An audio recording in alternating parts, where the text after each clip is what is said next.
Alhamdulillah, wassalatu wassalamu ala rasulillah. Bon, j'ai commencé l'explication des versets sur Qarun.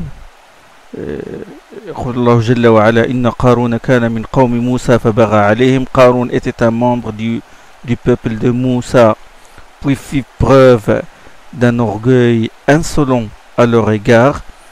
Puis lors de l'explication, j'ai cité le hadith qui se trouve dans les deux Sahih, dans Sahih al-Bukhari et Muslim, sur les trois personnes auxquelles Allah subhanahu wa ta'ala a envoyé un ange pour les mettre à l'épreuve, un lépreux, un teigneux et un aveugle. Et je continue ce hadith-là. L'ange a dit au lépreux, il lui a dit أسألك بالذي أعطاك اللون الحسن والجلد الحسن والمال بعيرا أتبلغ به في سفري. Il dit, je te demande par celui qui t'a accordé une si belle couleur, une si jolie peau et toutes ces richesses, de me donner un seul chameau pour que je puisse continuer mon voyage. Et l'homme, il répliqua, il a dit, j'ai beaucoup de charges. Et puis l'ange, qui a revêtu la forme de quelqu'un qui est pauvre et qui est teigneux, pour rappeler à cet homme-là son passé, l'ange a dit كأني أعرفك ألم تكن أبرص يقذرك الناس فقيرا فأعطاك الله. L'ange lui dit, il me semble te connaître. N'étais-tu pas le lépreux pour qui les gens avaient de la répulsion? N'étais-tu pas pauvre et qu'Allah t'a pourvu de toutes ses richesses? Il lui a rappelé qu'Allah lui a accordé une belle couleur, une peau saine. Il l'a enrichi. Et là, qu'est-ce qu'il a fait, cette personne? Il a fait un autre mensonge. Il a dit, le premier mensonge, c'est quoi? C'est al-huquq kathira. Il a dit, les droits dont je dois m'acquitter sont nombreux. Et le deuxième mensonge, qu'est-ce qu'il a dit? Il a dit, innama warithu hadha al-mal kabiran an kabir. Il a dit, non. J'ai hérité ces richesses de mes nobles aïeux. Je l'ai hérité de père en fils. J'étais riche. Mon père était riche. Mon grand-père l'était aussi. Il a nié ses origines. Il a oublié ses origines, son passé, il ne veut plus en entendre parler. Beaucoup de ceux qui étaient pauvres et qui deviennent riches par la suite, ça y est, ils ne veulent plus rencontrer leurs anciennes fréquentations, ils veulent nier leur origine, certains vont jusqu'à changer de nom. On connaît des exemples comme ça, ils ont changé de nom pour qu'on leur rappelle pas leur passé. فقال الملك فقال إن كنت كاذبا فصيرك الله إلى ما كنت. Il a dit, si tu mens, qu'Allah te fasse revenir à ton premier état, c'est-à-dire pauvre et lépreux. Et certes, Allah subhanahu wa ta'ala, il a exaucé l'imprécation de l'ange et l'homme redevint pauvre et lépreux. وأتى الأقرع في صورته وهيئته فقال له مثل ما قال لهذا. Et l'ange, il a ensuite trouvé le deuxième, sous l'aspect que celui-ci avait dans l'état où il était avant ses guérisons, c'est-à-dire teigneux et pauvre. ويقول الرسول صلى الله عليه وسلم ورد عليه مثل ما رد هذا فقال إن كنت كاذبا فصيرك الله إلى ما كنت. Il lui tint le même propos que le premier et il reçut la même réponse, le refus de l'aider. Et l'ange lui dit, si tu mens, qu'Allah te ramène à ton premier état. Il redevint alors pauvre et teigneux. L'ange se présenta ensuite, le tour de l'aveugle. Il se présenta enfin devant le troisième homme, sous les traits qu'il avait et la situation dans laquelle il était, c'est-à-dire un pauvre et un aveugle. فقال رجل مسكين وابن سبيل انقطعت بي الحبال في سفري فلا بلاغ لي اليوم إلا بالله ثم بك أسألك بالذي رد عليك بصرك شاة أتبلغ بها في سفري. Il lui dit, je suis un homme pauvre et un voyageur complètement coupé de ses ressources. Je n'ai personne aujourd'hui qui puisse me faire parvenir à ma destination, si ce n'est Allah, puis toi. Je te demande par celui qui t'a rendu la vue, de me donner une brebis pour me permettre de poursuivre mon voyage. شاة أتبلغ بها في سفري فقال قد كنت أعمى فرد الله إلي بصري. L'homme il répondit, certes, j'étais aveugle et Allah m'a rendu la vie. La reconnaissance du bienfait d'Allah. Dans Hadith al-Bukhari, la version du Bukhari dit j'étais pauvre et Allah m'a enrichi. فقال فخذ ما شئت ودع ما شئت فوالله ما أجهدك اليوم بشيء أخذته لله عز وجل. Il a dit voilà, prends ce que tu veux et laisse ce que tu veux. Par Allah, je ne te refuse rien et je le fais dans le seul but de plaire à Allah. Remarquez l'ikhlas, la sincérité, la pureté de l'intention. فقال الملك أمسك مالك فإنما ابتليتم فقد رضي الله عنك وسخط على صاحبك. L'ange lui dit garde ton bien car Allah vous a éprouvé, il t'a agréé et il s'est courroucé contre tes deux compagnons. Comme j'ai dit au début de ce dars, la dernière fois, j'ai dit il faut recevoir la parole d'Allah avec tous tes sens. C'est comme si ces paroles s'adressaient à toi. La même chose concernant la sunna. Le hadith, c'est la révélation, bien sûr. Hadith du prophète. Quand quelqu'un va lire ce hadith, et il va penser que le prophète nous raconte cette histoire comme ça. Les lépreux chez les fils d'Israël, les communautés qui nous ont précédés, c'est comme si la chose ne le concernait pas. N'oubliez pas que le prophète s'adresse à nous dans ce hadith-là. Il s'adresse à nous. Là, les trois hommes, Allah leur a envoyé un ange pour les mettre à l'épreuve. Mais sachez, chers frères, sachez bien une chose. C'est que chaque jour, Allah nous envoie des gens. Il nous envoie des gens pour nous éprouver. Il nous envoie des pauvres. Il nous envoie des orphelins. Il nous envoie des frères qui sont endettés. Il nous envoie des frères qui font la da'wah, qui ont besoin d'aide. Il nous envoie des étudiants en sciences religieuses qui ont besoin qu'on les finance, des gens qui ont des compétences pour être des futurs da'iya, des futurs ulama. Il nous les envoie. Il nous les envoie. Chaque jour. Et bien chaque jour, des gens réussissent dans cette épreuve comme a réussi l'aveugle, et d'autres échouent comme ont échoué le lépreux et le teigneux. Et ceux qui échouent risquent à tout moment d'encourir le courroux d'Allah subhanahu wa ta'ala. Allah subhanahu wa ta'ala fructifie les sadaqat. Il fructifie les dépenses dépensées dans les bonnes, les biens dépensés dans les bonnes œuvres. يقول جل وعلا يمحق الله الربا ويربي الصدقات. Surat al-Baqarah. Allah anéantit l'usure et fructifie l'aumône. Beaucoup de frères ne sont pas conscients de cette réalité. C'est que l'aumône grandit et se développe auprès d'Allah. Il grandit avec le temps jusqu'au jour de la résurrection.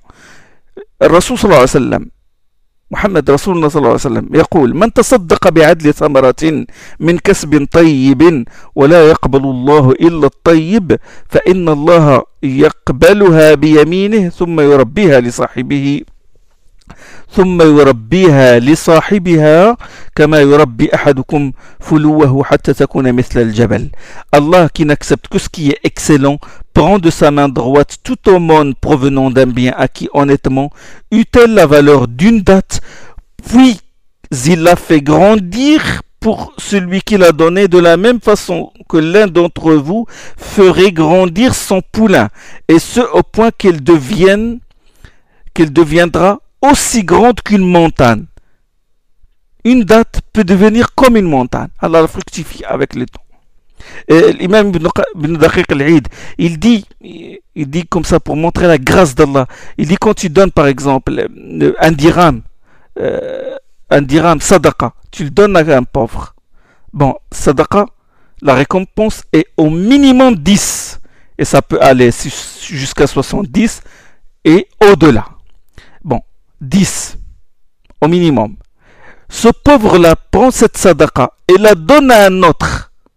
S'il la donne à un autre, le pauvre à qui tu as donné, il va avoir la récompense de 10 dirhams. C'est comme s'il a donné 10 dirhams. Et toi, Allah te comptera 100 dirhams. Et si le deuxième la donne à un troisième, tu auras 1000 dirhams comme récompense. Et ça augmente, ça augmente, ça augmente. Yurbi sadaqat. Allah entretient. Il la préserve, il la fait grandir.